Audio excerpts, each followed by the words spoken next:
Welcome to another episode of the Ambitious Legacy Podcast. I'm your host, Sabine the Purpose Lawyer. Thank you for listening and thank you for helping me to be on purpose. Once again, I'm excited to be with you guys today, and we're going to talk about.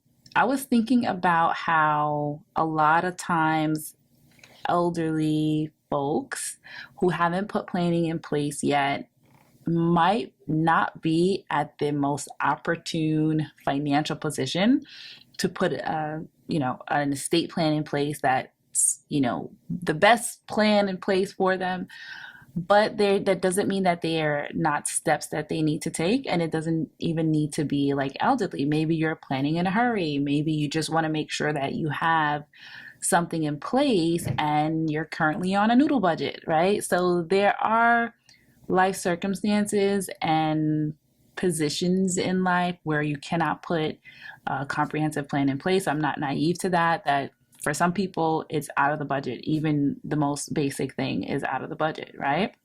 So I wanted to talk about what some things that you can DIY, what are some steps you can take to protect your assets to a certain degree without having to rely on hiring a lawyer or whatever the case is. So let's get into it. So what I was going to start with is, what are some steps that you can take to deal with the assets that you might have that will allow them to go automatically to your loved ones if something were to happen to you.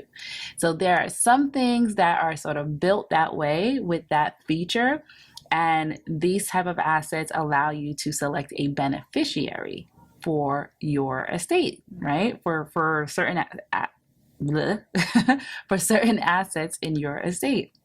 So what are some of these things? So anything that allows you to have a beneficiary listed will allow it to go directly to your loved ones without any sort of legal action, without any effort.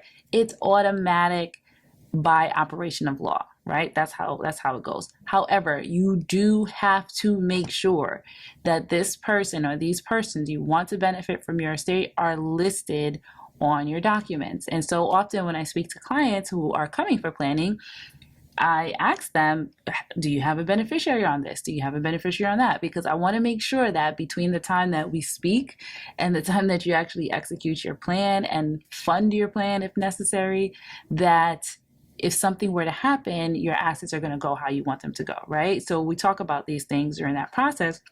And so oftentimes people don't update their beneficiaries, right? Beneficiaries, just who do you want to benefit if you're not around? Who do we give this to? And so when you list your beneficiaries, it's good because it just allows a person to inherit. The only thing though is that if they don't know about this, then it might be difficult still for them to get it because they don't know that it exists, right? And so that may be a challenge. But for argument's sake, some of the we'll talk about them in order, right? Not really in order, but we'll just go through them. So one would be, say, your investment accounts. Typically, most investment accounts will allow you to add a beneficiary to those accounts. So accounts where you hold stock, bonds, things of that nature, they'll have a section where you can list your beneficiary. The interesting thing though is that when you open these accounts, they don't require you to put a beneficiary. Some will not even ask you. So you have to really go in, make sure that you can list someone, find out how, and then actually do it, right? You want to make sure that you list a name of an individual who you'd want to receive. Now, the tricky thing with listing beneficiaries is that if the person is not alive, different institutions have different ways of sort of handling this. So you want to make sure that you know what they do if the person's not alive. That's number one. But number two, you want to make sure that you put more than one person or that you have a successor. Now, sometimes they are not that sophisticated with allowing you to put a successor. Like, I want my son to receive the proceeds of this account, but if he's not around, then my daughter. Sometimes you can't do that. But to the extent that you can, then you want to make sure that you have it listed that way. The other thing you want to consider is how old are these individuals, right? So anyone over the age of 18 will be able to receive a benefit from an estate. If someone passed away, they can inherit or they can receive sums of money if they're over the age of 18. If they're not, then this is where it becomes tricky and you might need some better, more advanced planning than just selecting a beneficiary. But for argument's sake, they're over the age of 18, add their names, add an additional name where you can split the benefit, right? You could say 50% to this one, 50% to this one. You could do that as well in most cases. But to the extent that you can put a successor, like in case this person's not there, then add another name, right? So that's one. Your investment accounts, you can do that for. Retirement accounts, definitely want to list that. Retirement accounts are notorious for people passing away and leaving it to the wrong beneficiary. I think I told this story last week or a few weeks ago about someone passing away, not changing their either their life insurance or their retirement account, and all of it going to their previous spouse. So we want to avoid those type of situations. So when you have a retirement account, typically your spouse is going to be the first beneficiary unless you never ever listed them. So sometimes people get away with that. And if not your spouse, then your children or whomever else you would want to receive the proceeds of your retirement account, then you can certainly do that. Now, if you wanted to leave it to charity, it might be a little bit more difficult because it might need to be cashed out and then paid out. So it just depends. You have to speak to your plan administrator, what exactly you want, how they sort of handle these type of things, and see what you can do. But typically, you can add someone to your retirement account as a beneficiary. Make sure you check these things out. The other thing that happens, though, which I heard another scenario this week, is that sometimes when people get old and vulnerable, or people are just in a vulnerable state, and there's somebody who knows like the logins and knows how to access these accounts, they might go in and real quick change and put themselves as beneficiaries to try to really cheat the system or cheat the person or cheat whoever the other beneficiary was. And so sometimes if that happens, like either after their death, or if you can prove that there was some sort of impropriety, you can either take it to court, or you can have the company reverse the situation if the person had already been deceased when the change was made. So just keep that in mind. So there can be things that happen with that if you don't really plan it correctly, or if you don't make the proper changes. So also check on your beneficiary designations. If you've made it and you've selected a particular person, just go back and double check and see if things are the same, right? And if you need to update, again, update. So retirement accounts, another asset that can go directly without any other court interference or anything like that. The other thing with these sort of accounts, though, as a whole, things that go directly to the beneficiary, is they get it all at once. So if that's not something that you wanted, like a big windfall for the person, then you might need to do some advanced planning. But if you're okay with them getting it all at once, no problem, right? So now we have insurance. So with insurance policies, again, it's something that you can add a beneficiary designation. So you're basically stating, I want it to go to this person. If they're not around, this person. Most insurance has a little bit more sophistication with allowing you to do that. And you should at least be able to do a beneficiary and or a successor. So make sure you update these things over time so that you can make sure they're going the way they should go. But it's another thing that you could do to put a plan in place on something that you could do yourself, DIY, right? Another thing, though, is jointly owned assets. When assets are jointly owned, they go directly to the person who is the co-owner of it. And the co-owner owns also 100% and you own 100%, right? It's like you both have full access to these accounts, assets, etc. So if you are someone who has a parent who is jointly on an account with someone, well, that person they're jointly with is going to inherit all those funds once they pass away. And if you are, if that's not what they intend, then they should make a change to that, or maybe have all their children jointly on the account or whatever, if that's the way that, is the easiest way to plan financially. But just know that anything that's jointly owned goes directly. So that's real estate, that's bank accounts, that's anything that has a title to it that states that it's jointly owned is going to go directly. It's called by operation of law. Nothing else needs to happen. Direct transfer, right? All right, so now we know that there are things that go directly to the other go to a loved one. If you select a beneficiary or if they own it jointly, we know what those things are, right? And things like that will fall into that category. Now, there are things that you're not going to be able to plan around that they are going to go through the court system through the process called administration, or if you happen to have a will, it'll go through probate. So what is that? So things like your bank account that there's no person that's joint, or there's no person listed as payable on death, then that bank account is going to go through the probate system. And so that becomes problematic sometimes if people need access to those funds in order to deal with your estate or continue to pay a mortgage or whatever the case is.